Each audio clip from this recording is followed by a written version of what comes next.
السلام عليكم ورحمة الله وبركاته. إن الحمد لله نحمده ونستعينه ونستغفره ونعوذ بالله من شرور أنفسنا ومن سيئات أعمالنا.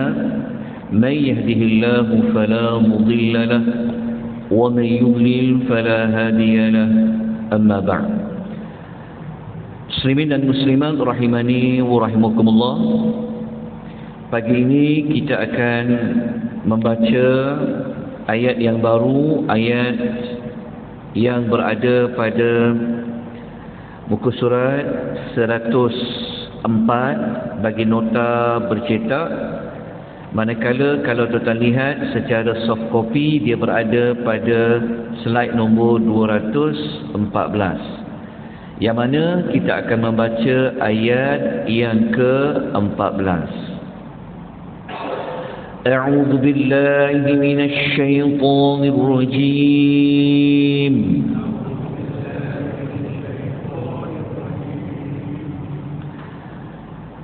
فذوقوا بما نسيتم لقاء يومكم هذا إنا نسيناكم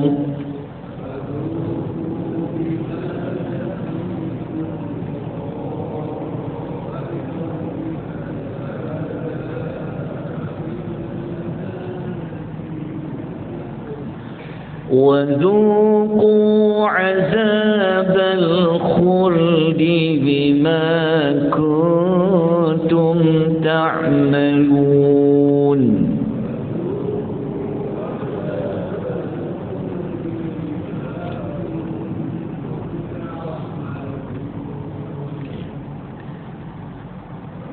Ayat yang ke-14, jika kita hubungkan dengan ayat-ayat yang sebelum, yang mana ayat yang sebelum kita ambil kembali ayat yang ke-12 dan kita ambil juga ayat yang ke-13, yang mana ayat yang sebelum ayat 14 ini, ayat 12 dan ayat 13, Allah telah menceritakan kepada kita perihal orang-orang yang berdosa, iaitu orang-orang yang kufur, orang-orang yang melakukan kesyirikan. Mereka ini apabila berada di hadapan Allah, mereka telah menundukkan kepala mereka, tanda mereka malu, mereka menyesal, mereka berada dalam keadaan yang sangat hina. Dalam masa yang sama, mereka telah merayu kepada Allah supaya mereka diberikan peluang untuk hidup kembali di dunia dan mereka dapat melakukan amal-amal soleh. Namun Allah Subhanahu wa ta'ala telah menolak permintaan mereka kerana peluang untuk melakukan amal soleh itu sudah tamat. Mereka telah diberi peluang, diberikan pilihan oleh Allah untuk mereka beriman, untuk mereka melakukan amal soleh. Dalam masa yang sama, Allah Ta'ala telah tetapkan bahawa siapa yang berdosa seperti syirik, dia kufur, maka tempatnya adalah mereka akan berada di dalam neraka. Maka pada ayat yang ke-14 ini, Allah membawa kita semua kepada bagaimana mereka-mereka yang ayat yang sebelumnya yang nak minta hidup kembali, ya Allah kata mereka ini memang akan masuk neraka. Bagaimana Allah Ta'ala membawa kita semua kepada menunjukkan ayat ini Allah dah bawa kita ke dalam neraka. Kalau ayat 12 belum lagi masuk neraka, mereka berada di hadapan Allah Azza wa Jalla. Tapi pada kali ini Allah membawa kita kepada melihat, kita cuba menghayati bagaimanakah azab api neraka. Ayat yang ke-14, tuan-tuan mendapati Allah memulakan dengan mengatakan fadhuqu. Allah kata, maka rasakanlah kalian semua. Rasakan tu, rasakan apa? Adalah azab neraka. Allah mengatakan kenapa mereka kena merasa azab itu? Bima nasitum, kerana kamu telah melupakan. Melupakan apa? Liqa'a yaumikum hadza, pertemuan dengan hari kamu ini. Maksudnya ayat ni dia berbentuk azab dari sudut perasaan, juga azab dari sudut zahirnya, jasmaninya. Dalam ayat ini Allah dengan secara membuat kecaman, Allah minta mereka, rasakanlah kamu azab ini, yang mana azab ini yang berlaku pada hari ini kamu telah lupakan dia. Okey, lupakan tu maksudnya apa? Okey, lupakan pada ayat ini bermaksud mereka tak percaya akan adanya hari mereka bertemu dengan Allah. Mereka mengingkari dan mereka itu tidak membuat sebarang persiapan, persediaan untuk bertemu dengan ada satu hari mereka akan bertemu dengan Allah Azza wa Jalla. Itu dipanggil mereka telah melupakan pertemuan dengan hari ini. Baik, ucapan ayat ini kalau kita lihat dalam tafsir Aisar At-Tafatsir, perkataan ini diucapkan ketika mereka berada di dalam neraka Jahannam. Kenapa Allah minta mereka rasakan? Adalah sebagai bentuk penghinaan dan bentuk ancaman, dan sebagai nak bagi lagi siksaan kepada mereka. Sebab dia bukan sekadar merasa azab neraka, tetapi ditorture dari sudut perasaan mereka. Soalan-soalannya kalau macam dalam bahasa kita kata macam padan muka lah macam tu kan. Rasa kan sebenarnya azab neraka dah memang dah siksaan dah, tapi nak tambah lagi rasa macam penyesalan, nak rasa azab tu diucap dengan kata-kata. Kemudian Allah mengatakan bahawasanya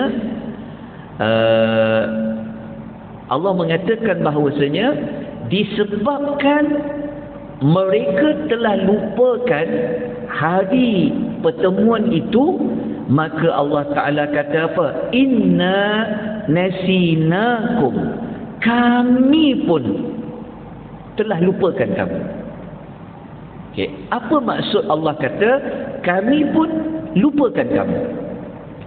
Ayat ini Dr. Wahbah Az-Zuhaili rahimahullah dalam tafsir Al-Munir, beliau mengatakan bahawa ayat ini dia berbentuk dipanggil muqabalah ataupun dia panggil musyakalah.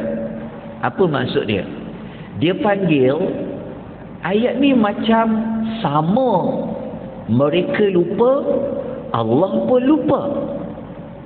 Tapi dari sudut makna dia berbeza. Faham tak?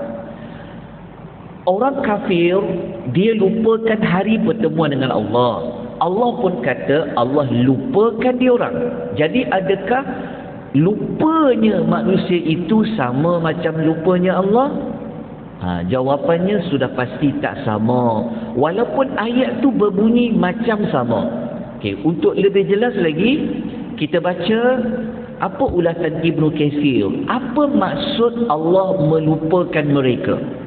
Okey, Allah melupakan mereka, kata Ibnu Katsir, bukan bermaksud Allah ni terlupa mereka dah buat apa, Bukan bermaksud Allah ni lalai apa yang manusia buat di muka bumi. Tetapi lupakan dalam ayat itu, maknanya Allah Ta'ala ini lupa dari sudut memberikan balasan. Memberikan balasan tu maksudnya lupa apa? Okey, maksudnya konteks Allah kata Allah melupakan kamu adalah dari sudut balasan. Apa maksud dari sudut balasan? Okey, kita kena baca tafsir Al-Jalalain. Dalam tafsir Al-Jalalain mengatakan Allah melupakan mereka itu bermaksud Allah Ta'ala membiarkan mereka berada di dalam azab. Maknanya Allah tak peduli dah mereka ni. Nak minta tolong ke, nak minta belas kasihan ke, nak minta keluar ke, nak minta ringankan azab ke, Allah tak mahu mengambil sebarang peduli. Itulah maksud Allah telah melupakan mereka. Okey, jelas? Itu maksud dia. Okey. Dalam ayat yang kita baca tadi juga, Allah mengulangi sekali lagi perkataan fadhuqu. Perasan tak dalam ayat tu ada 2 kali diulang perkataan fadhuqu. Okey. Kenapa diulang kali yang kedua? Wadhuqu. Sama macam ayat fadhuqu. Diulang kali kedua, fungsi dia yang memang jelas adalah untuk litakidi wa tashdidi. Maksud dia apa? Kenapa ulang kali kedua? Allah kata dan rasakanlah azab. Kenapa ulang kali kedua? Adalah untuk mengukuhkan lagi, nak menguatkan lagi tentang azab itu. Maknanya Allah Ta'ala nak siksa perasaan mereka tu.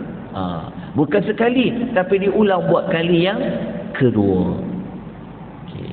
Kemudian Allah Ta'ala kata azab yang mereka, azab neraka yang Allah kata mereka akan masuk tu, yang mereka akan lalui tu, azab itu sifatnya al-khuldi, iaitu azab yang kekal.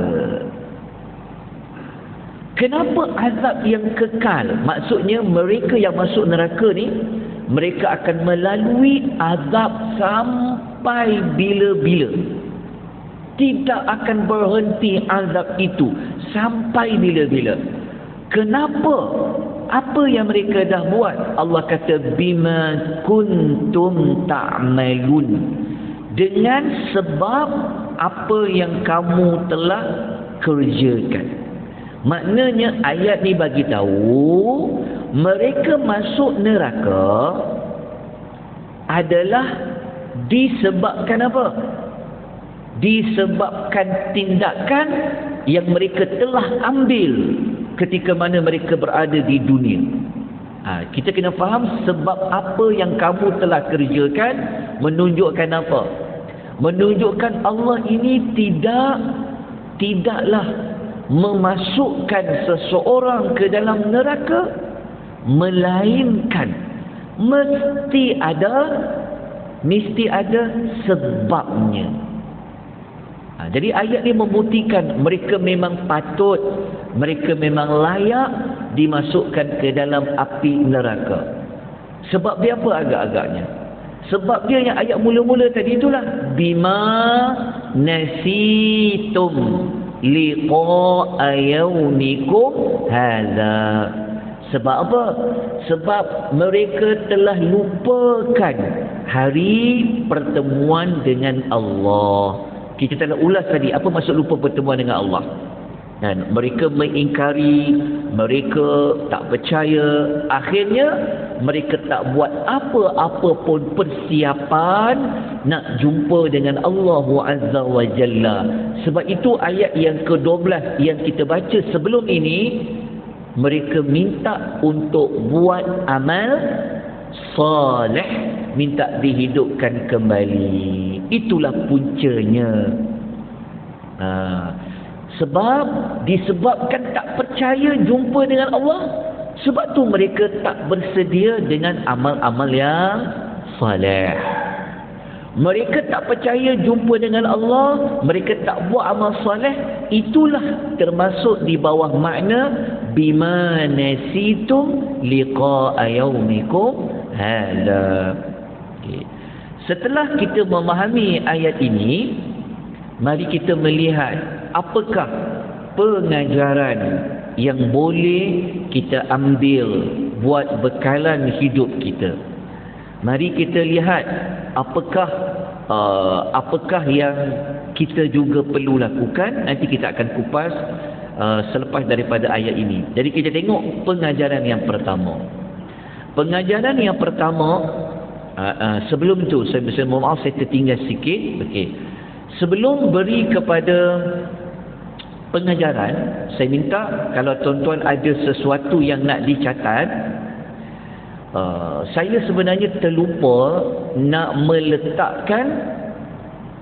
meletakkan ayat-ayat lain yang ada menyebut tentang konsep mereka lupa tentang hari bertemu dengan Allah.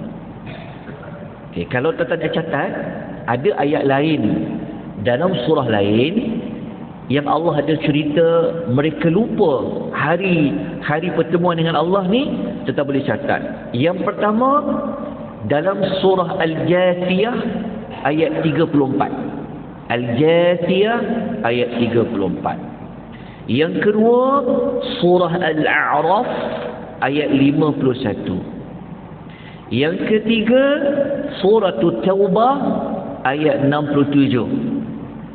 Begitu juga dalam surah Taha ayat 126. Begitu juga dalam suratul Hasyr ayat nombor 19. Nanti ada waktu buka ayat-ayat yang saya sebutkan untuk mengukuhkan lagi di hari kiamat. Memang ada Allah menyebutkan tentang kalau mereka lupa, apa yang Allah buat kepada mereka. Bukan sekadar ayat nombor 14 surah As-Sajdah. Okay. Pengajaran yang pertama yang kita boleh ambil berdasarkan ayat nombor 14. Dekat ayat ini kita menemukan adanya hukum sebab dan akibat. Maksud dia apa? Kita belajar dekat sini, sesuatu tindakan yang telah diambil maka ada akibatnya. Dia panggil cause and effect. Ada sesuatu perkara dibuat, adalah akibat dia. Okey. Apa perincian dia?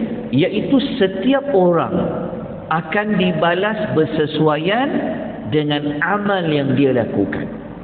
Okay, contohnya ayat tadi kan Allah kata, disebabkan kamu telah lupakan hari kamu bertemu dengan Allah, apa akibat dia?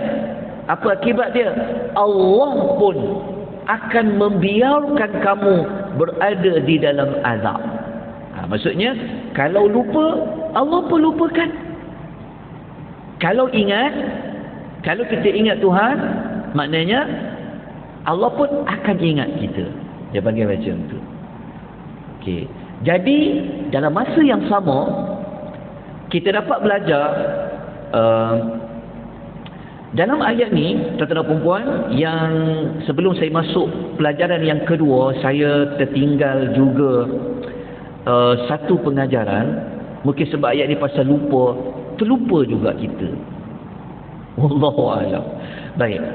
Pengajaran kat sini kita boleh ambil, kita boleh catat. Ayat ini menunjukkan kesempurnaan keadilan Allah. Ayat ni menunjukkan Allah itu sangat adil. Adilnya Allah, dia takkan menzalimi siapa-siapa pun di kalangan hamba dia, melainkan ada sebab. Kan ayat tadi Tuhan kata apa? Kamu rasakanlah azab yang kekal sebab maksud dia apa? Allah tidak akan mengenakan azab melainkan kalau Allah kenakan azab, maknanya itu tanda keadilan Allah. Okey.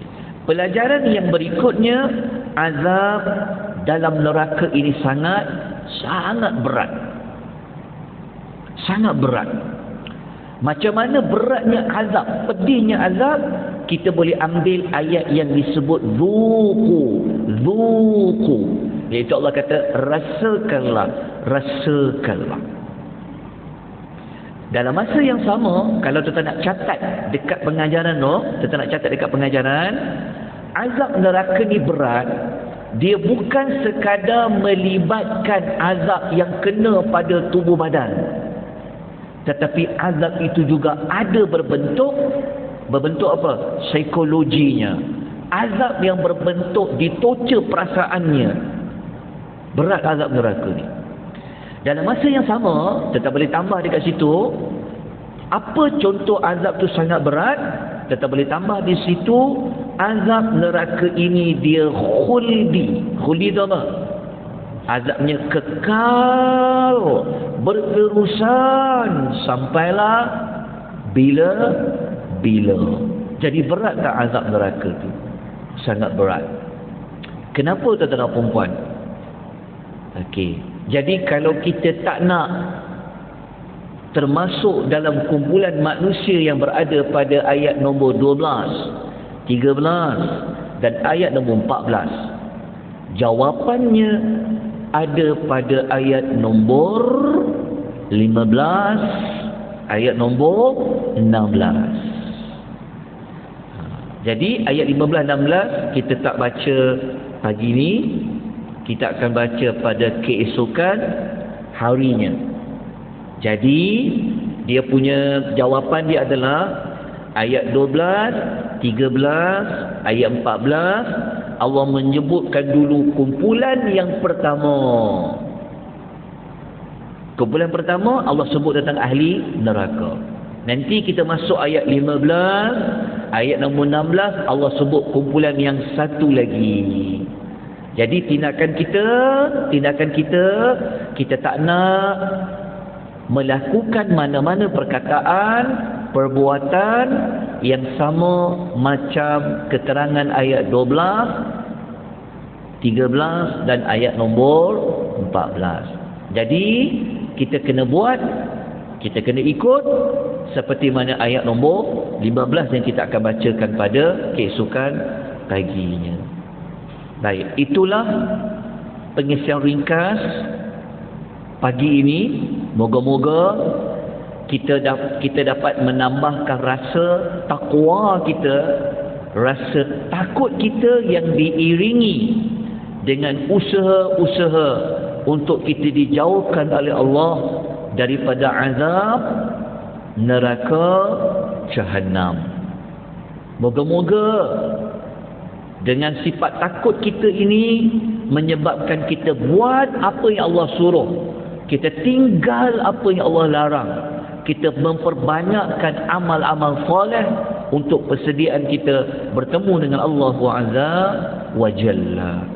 Moga-moga Allah bagi kita keberkatan, Allah memberikan kita rahmat dan kita mendapat syafaat Al-Quranul Karim. Kita sudahi pengisian kita pada pagi ini selama 23 minit ini dengan memohon keampunan kepada Allah, dan kita berpesan-pesan kita dengan kebenaran dan juga berpesan-pesan kita kepada kesabaran. Aqulu qawli hadha wa astaghfirullahal azim wa billahi taufiq wal hidayah. Wassalamu alaikum warahmatullahi wabarakatuh. Subhanakallah wa bihamdika asyhadu an la ilaha illa anta wal 'asr innal insana lafi khusr alladhina amanu wa 'amilus shalihat wa tawassaw bil haqq wa tawassaw bis sabr.